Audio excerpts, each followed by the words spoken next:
Uh, Thank you very much, everyone, for coming along to this presentation. This is a sort of an endpoint to a fantastic project, and I'm really glad that you've all managed to find the time to come and check it out with us. I'd just like to acknowledge the traditional owners of the country on which we're all living and meeting. I'm calling in from Gumbaynggirr country on the east coast, where, as some of you may have just heard, the visibility's been terrible, but otherwise it's a wonderful spot. And feel free to call out in the chat whichever country you're coming from. We just like to pay our respect to the elders past and present. Thank you again for coming today. As I said, Neil Howells and the team have done a fantastic job on this project on the back of some work by our Rec Research Committee. I'll leave that to Danny Simpson to let us know a bit more about the context of that. Just a little bit of housekeeping for today. We've at the moment got everybody muted because we've got 70 people registered, which is great. So we're just going to try and manage the chat as best we can. We're going to save all questions to the end. Feel free to pop your questions in the chat section. We do have a longer form at the end as well. I say longer, it's about 6 questions, but yeah, it'd be really great to get some feedback. And an important thing for me as the Extension Officer for New South Wales and for a lot of the rec fishing work that we do, we'd love to hear in that longer slot, in that longer form, what sort of stewardship projects you're working on, what you're thinking of, and how we can take this work and really drive it forward. You know, we didn't do this for fun. It's been an enjoyable process, but this is to really drive some good outcomes for rec fishing. So make sure that you use that form at the back end so that we can really understand how we can facilitate some more action on this front, because it's really important to us. When we get to the question section at the end, we will unmute some microphones so people will be able to have a chat, but we'll try and aggregate questions because there's a lot of us here.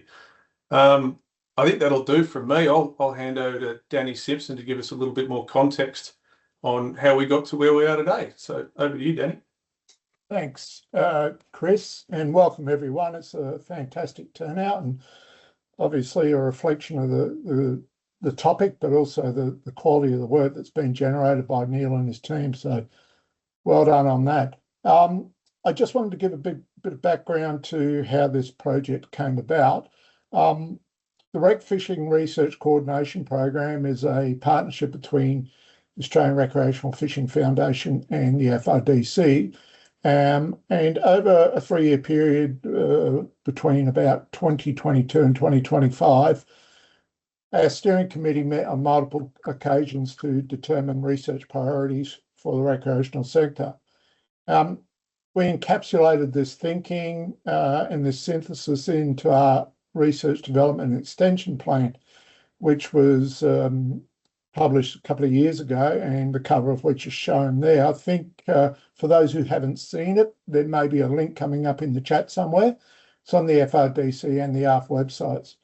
But it is very much a strategic frame for achieving several long-term outcomes in the recreational sector. And this particular project is focused in one particular area. The plan itself and the research also aligns with some things within the FRDC RD&E plan, which you can also access. I won't go to the details around that, but you can see that it's about promoting responsible practice and increasing social license. The program, the drivers for the program really came about because of the opinion of the steering committee that there really wasn't a common definition and reference frame for stewardship in Australia. Certainly stewardship was occurring. We knew that there were several programs occurring, but people had no reference point for that. So the research was aimed to try and lead fishers to adopt stewardship in a manner which was a little bit more sort of focused, and encourage people to uptake stewardship and understand what their impacts are. I think that we all know that there is a immense benefit, but I think that to some extent it wasn't really well understood. This particular project was driven out of the stewardship pathway in the RD&E plan, with the ultimate area of impact being social license. And if you're to investigate the strategic plan, you'll see the various outcomes which are aimed for throughout the continuum, and which drive towards that area of impact. The actual objectives for this project, we've talked about establishing a national evidence base, which is that frame of reference, segmenting the recreational fishing community to develop a behavioural and attitudinal segmentation model of stewardship, provide data to support the recommendations of the research so it can be adopted by jurisdictions, provide a whole range of tools to allow people to uptake stewardship and the outcomes of the research in a simple and effective manner, determine some engagement strategies, and build long-term capacity within the sector. And that's probably all I need to say. So I'm going to check out now and obviously invite people to ask questions at the end, and I'll turn over to Neil. Thanks very much, Danny, and thanks, Chris, for your kind words. This has been a real team effort right from the get-go, from the time that the opportunity was published, and I had a chat to Toby about it and said, I'm really interested in this one. It was on the back of some work that we'd been doing with Recfish West and DPIRD. And I then prepared a discussion paper, which I shared with Danny and Cassie Price, to see whether what I thought would work for this study would resonate with them. And again, the input from Danny and Cassie was absolutely brilliant and has been fundamental in shaping the way that this project is run. So on my team, myself, Danny, of course, leading the ARF engagement and doing a brilliant job with that. Ricardo, who's our statistician, who's joining us today. Megan Magnuson, who did the literature review and did a brilliant job of that. And Corinne Johnson, who also worked solidly all the way through, making sure that my messy reports turned into something that was publishable.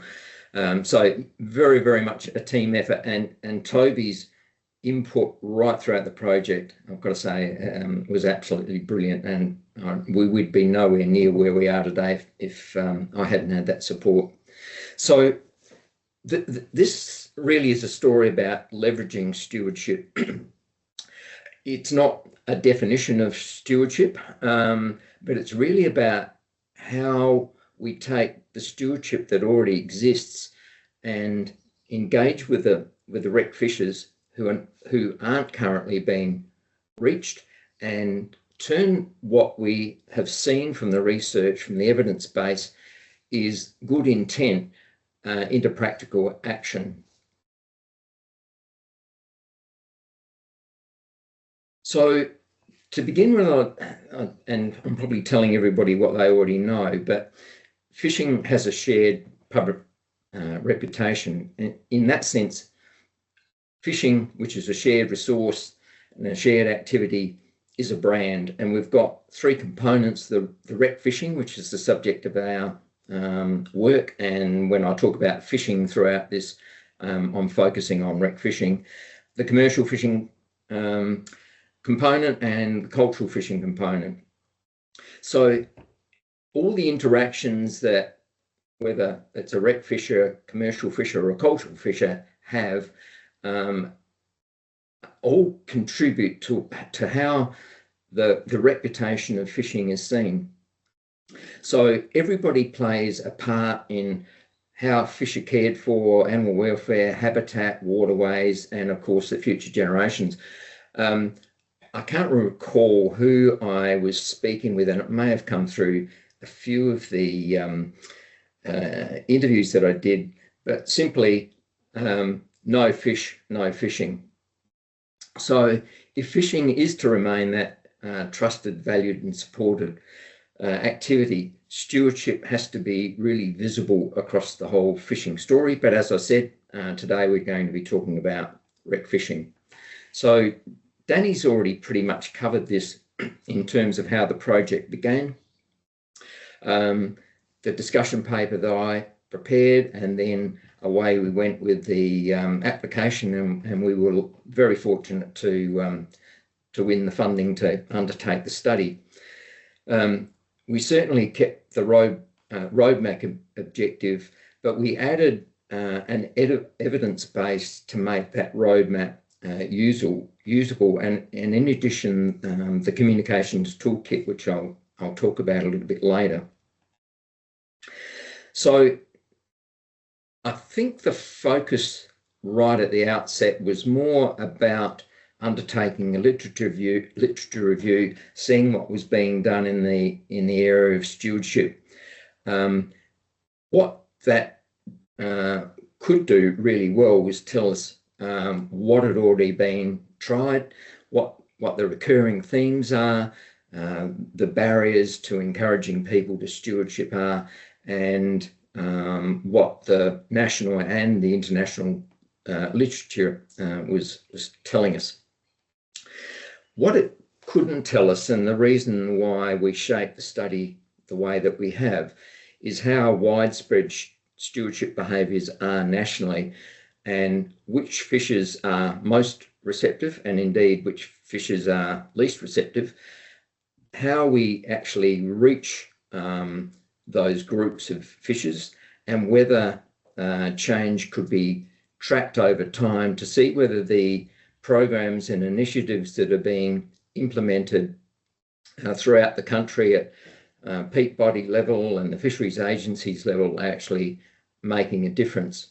So what we did was we added stakeholder interviews, and very importantly a focus group with the ARF representatives, a nationally representative online panel sample of 2,500, an extended organisational sample which was intended to only be about 500, but we did much better than that, and I'll talk about that a little bit later, and of course the psychographic segmentation and tools.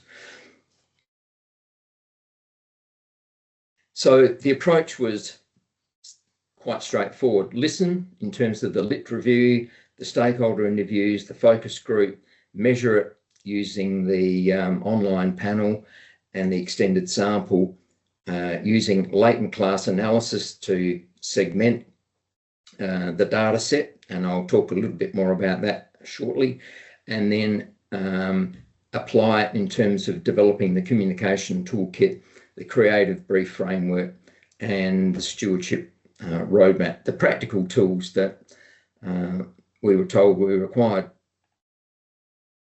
So the literature was really very helpful in terms of providing the foundation, and I guess my background is a social and market researcher, so I'm not embedded in the rec fishing sector or the commercial fishing sector or the cultural fishing sector, but I've been involved in a number of the projects, but I'm not a fish scientist or a biologist. So this was really, really helpful in informing our team in terms of what was happening, how fishes see themselves, their relationship with waters and species and places, the impact of compliance, and where stewardship was happening on a voluntary basis, and in many cases stewardship actually behaviour occurring, but those who were practicing stewardship not actually understanding or appreciating that they are actually behaving as stewards.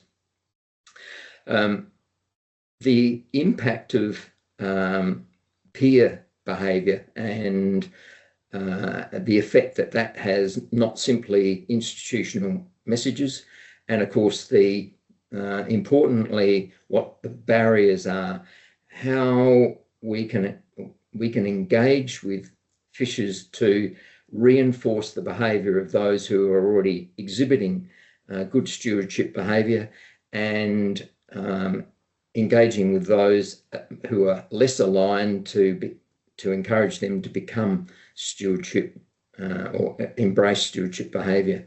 So the literature gave us our frame, the sector stories, which I'll talk about shortly, gave it some texture, and then we tested it using the survey.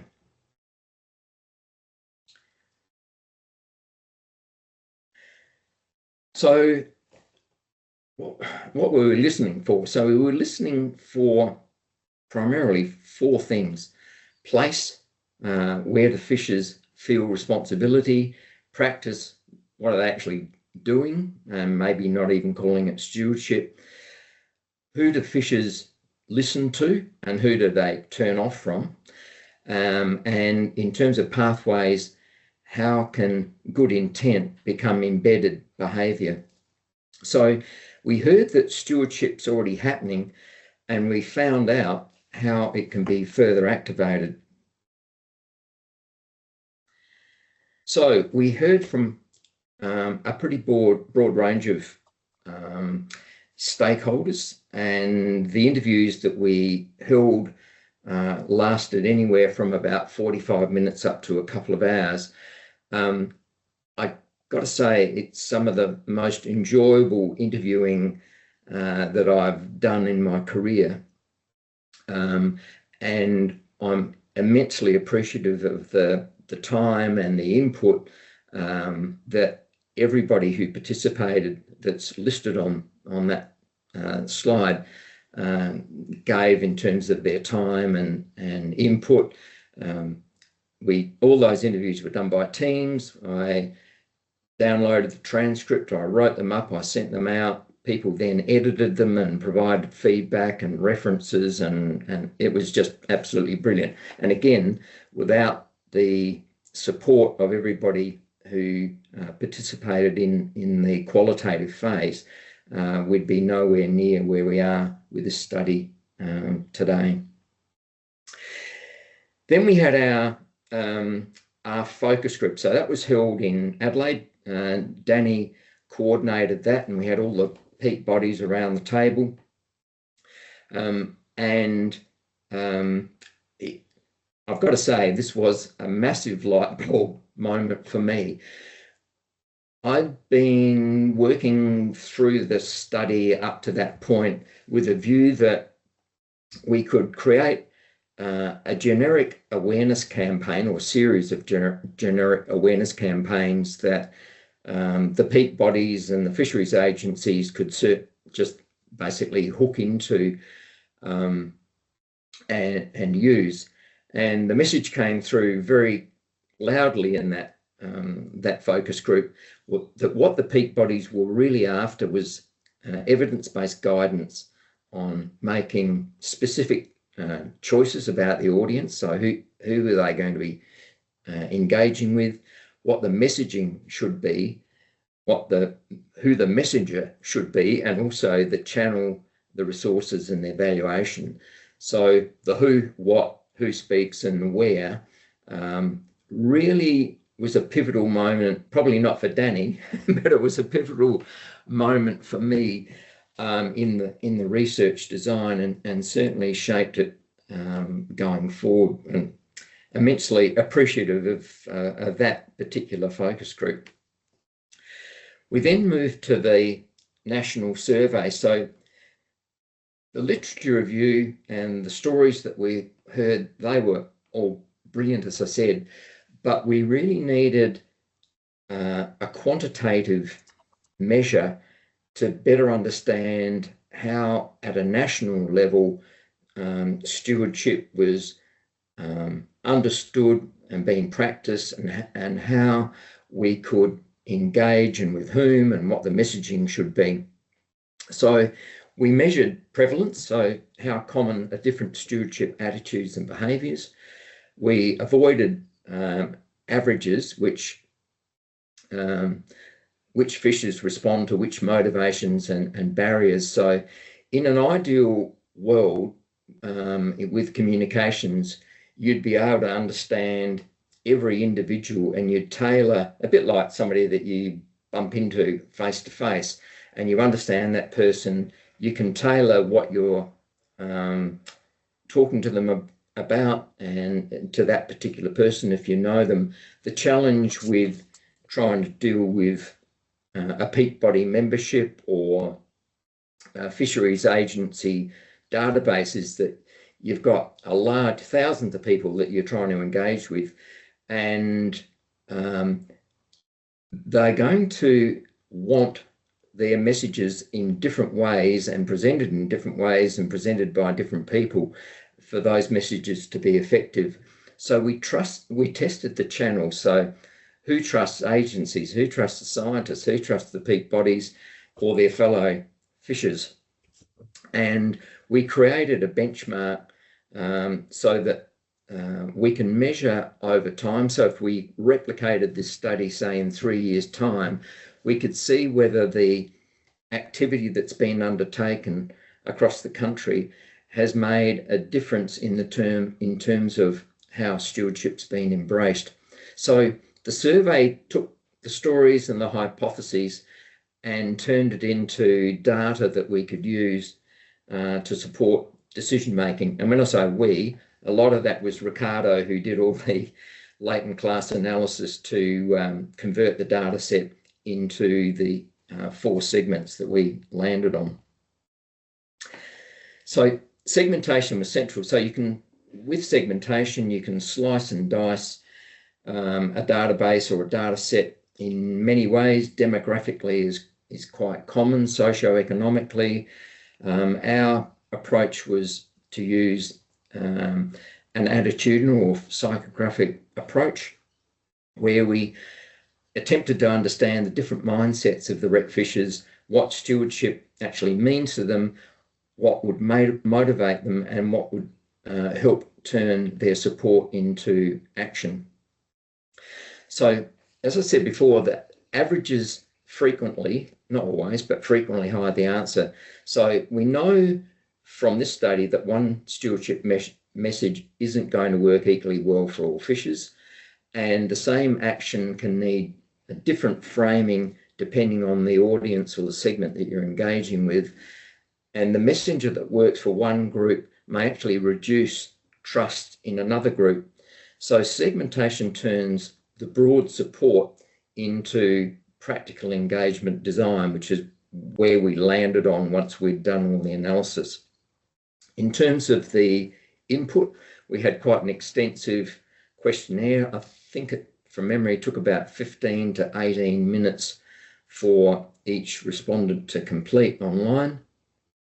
Ricardo then worked his magic with the latent class analysis and provided the 4-segment solution. And then through that, we're able to develop the communication strategy. So here are our 4 segments, starting with high alignment through to low alignment in terms of stewardship. And they show the different starting points, motivation and engagement pathways. So a third of the 2,500, I think 2,504 national sample were classified into the committed social stewards, and I'll run through each of these segments in a minute. just under a quarter value-led segments, 29% as pragmatic supporters, and then 13.3% low alignment fishers. And it's interesting when we compare that. As I said, we invited the peak bodies and the fisheries agencies to send out the questionnaire to their databases. And what we found was that the extended sample using those databases, we ended up with 54% in the committed social stewards category. The values-led stewards stayed the same at about 24%. The pragmatic supporters dropped to about 17%, and the low alignment group dropped to about 4.8%. So what that told us was that the audience that each of the fisheries agencies and the peak bodies have are far more committed across the board, or more highly aligned than the overall national sample that we measured, which you'd expect. That makes sense. The good news is that most fishers are already stewardship aligned. So we've got almost 60% in the two highest aligned segments, and just 13% in the lowest aligned segment. So the implication for this is that there's really a great opportunity to build on the existing goodwill and make actions easier for receptive fishers and reach the less engaged fishers through practical and familiar channels. So who do we end up with? Our committed social stewards group of 33.3%. These personas are fictional, so these profiles are based on the segmentation findings, and if you go to the final report, you'll see a lot more detail in each one of these segments, and it's really important if you're going to pursue the or utilize the communication toolkit that you become familiar with each of the 4 segments. So Leah, I'll call this one, already models good practice. They are very strongly stewardship aligned. They're socially connected through clubs, online groups and local networks, and they have the ability to influence others when they're given a clear role and practical materials. So they're fantastic ambassadors. So in terms of supporting this group and leveraging off their already committed stewardship behaviour, you can use this particular segment as great ambassadors and peer educators, and provide them with shareable materials and local examples, and provide programs that help them bring the others who are perhaps less aligned along with them. So they're a fantastic segment to work with. Then we've got Jane, the value-led stewards, at about 24.5%. They care deeply and personally about stewardship. They value the evidence, and they're ready to act, but they want local context and visible results, and they can certainly be put off by jargon or complexity in terms of messaging. So the message there is to keep it as plain language if you're going to use this segment to its full advantage. Credible science and fisheries agency information is valued by the segment. They're involved in citizen science, monitoring and habitat, and clear guidance and early first steps will work really well with this particular segment. Then Dave, our pragmatic supporter, at 29%. So this segment is broadly supportive and follows the rules, but typically doesn't look for stewardship opportunities.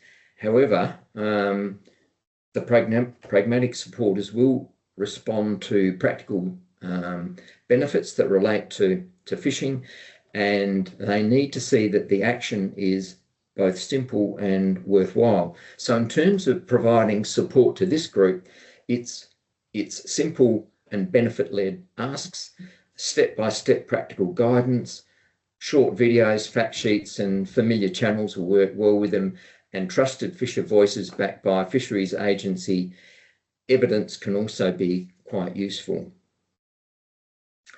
And then we've got Toby, by no means, but certainly last in terms of alignment, but by no means least, but at 13%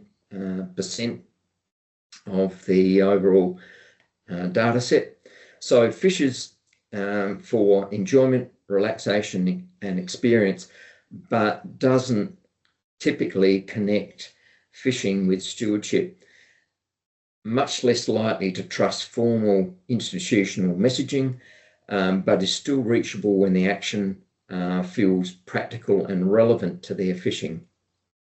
So they'll respond well to peer-led content in informal channels, small specific actions at a time, so don't overload them, short practical videos and social content, and frame the stories around better fishing, cleaner water, and more fishing will work for this group. So how do you reach beyond the existing channels? So the organisational channels are valuable, of course, but they're largely going to reach the fishers who are already connected and engaged. So what those channels are doing particularly well is, as I just said, reaching the engaged fishers, supporting the ambassadors, providing detailed information, and building the credibility of the respective organisation. However, they're likely to miss the less connected fishers, the occasional fishers, the informal online fishing networks, and those who don't use stewardship language. So in terms of reaching them, we need the trusted fisher voices and the content creators, utilising the tackle shops, which I found was already happening in any events and local networks, and short practical videos and social content will work really well. So I'm not suggesting that organisational communication is replaced, but rather extending it and building on it to reach the less engaged. So it was interesting that the issue isn't lack of concern, but really making the actions clear, practical, worthwhile, and motivating them, and motivating the segments in terms of encouraging or rewarding and encouraging existing behaviour and encouraging more stewardship behaviour from the less aligned groups. So clear guidance on what to do, making a visible difference to fish populations, protecting areas for future generations, seeing others doing the right thing, and knowing that data contributes to research are really good motivators that you can build on. The barriers we found, and I don't think these will come as any great surprise, but one of the key things is people just don't know how to get involved, and whether what they do is actually going to make a difference, being confused or finding the messaging too technical or too complex, so they just switch off. Their preference is to focus on fishing, and in some cases they just don't have any trust in the source. So make the action easy before trying to persuade is the key to this. So we've got 4 choices that need to complement each other and work together. So the first one of these is the message. How are you going to frame the message for the segment that you're going to be engaging with or attempting to engage with? Who is the messenger, or what is the messenger that's going to be believed and trusted by that particular segment? What are the channels that the particular segment that you're trying to engage with are already using? And what's the single behaviour that we're asking them to do? So the toolkit that comes with the report, and the toolkit, the communication toolkit, is available on the FRDC website, but is designed to help fisheries agencies and peak bodies align the message, the messenger, the channel, and the asks, so that the campaigns that you invest your time and effort and money on give you the best possible result. So 4 practical questions when you use the toolkit, and these are all outlined in more detail in the actual toolkit. Who do you want to speak to? What is it that you're asking the particular segment to do? Which messenger has the credibility, and where are you going to, or which channels are you going to use to reach them? So this then builds the creative brief, which has the objective, the message, the tone, the channel, the messenger, the call to action, the success measures, and the associated budget.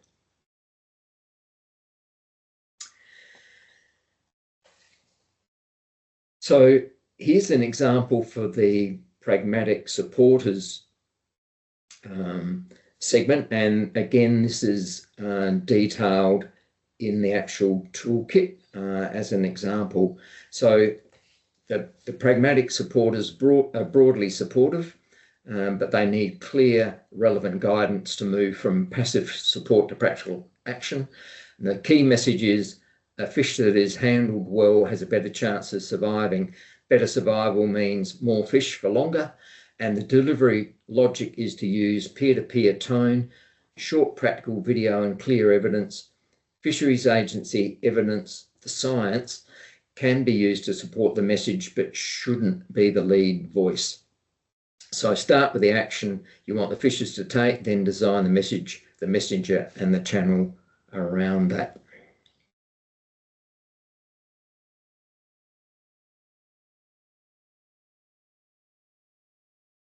You'll also find a stewardship roadmap on the FRDC website, and the roadmap shows how you can move from evidence to practical action over a 5-year period. So in the foundational year, in your first year, get to know the audience, review the communications that you're currently using, make the best possible use of the partnerships that you can, and identify the potential ambassadors that you can hook into to work with you during that foundational year. In the following year, get underway with your ambassador program. Don't be afraid to test campaigns for different segments so you can pilot them to see where you get a good effect. Build evaluation in from the start so you're able to measure whether the investment that you're making is being returned, and make sure that there are easy ways for your fishing community segments to get involved. In the third phase, the embedding phase, extend this into informal channels, support the ongoing peer networks, track the change over time, which is why the evaluation being built in from the start is really important, and turn stewardship into what's considered to be normal practice. So the principle here is really simple. Know who you're trying to reach, make the action easy, and make sure you measure what changes. So this slide's about fisheries agencies. The next one I'll talk about peak bodies. So fisheries agencies, I don't need to tell you, have a very important role, but messages that are led by agencies alone are unlikely to reach every fisher in the same way. So use the agency credibility where it helps. So agencies are trusted by some segments, especially when rules, science and evidence need to be clear, but they're not trusted by every segment. So that's worth bearing in mind. Work through trusted fisher voices. So for lower aligned fishers, agencies may be most effective by supporting the message with evidence rather than being a lead voice, and measure what works by audience. So measure, measure, and measure is the message. Then moving on to ARF and the peak bodies. So The peak bodies are absolutely pivotal to stewardship leadership, but as they let me know during the focus group, they definitely need the right tools, the resources, and the partnerships to make it practical. So use the toolkit to focus the effort. Use the segment briefs that are built into the final report and the creative briefs to move from simply awareness campaigns about stewardship to targeted action. Identify and activate your ambassadors. So your committed social stewards can definitely help influence others, but they need to be given clear roles and practical materials to enable them to do that. Endeavour to reach beyond the members. So the pragmatic supporters and lower line fishers need peer voices and informal channels beyond what might be typically used in terms of mailing lists and the typical networks. And the final one, resource implementation, I appreciate is an ongoing challenge, but effective communication will need capacity evaluation and continuity, not just a one-off activity. So the project findings that are contained in the final report, and I endeavoured to keep the report as reader friendly and as short as possible. So all the technical stuff is in appendices.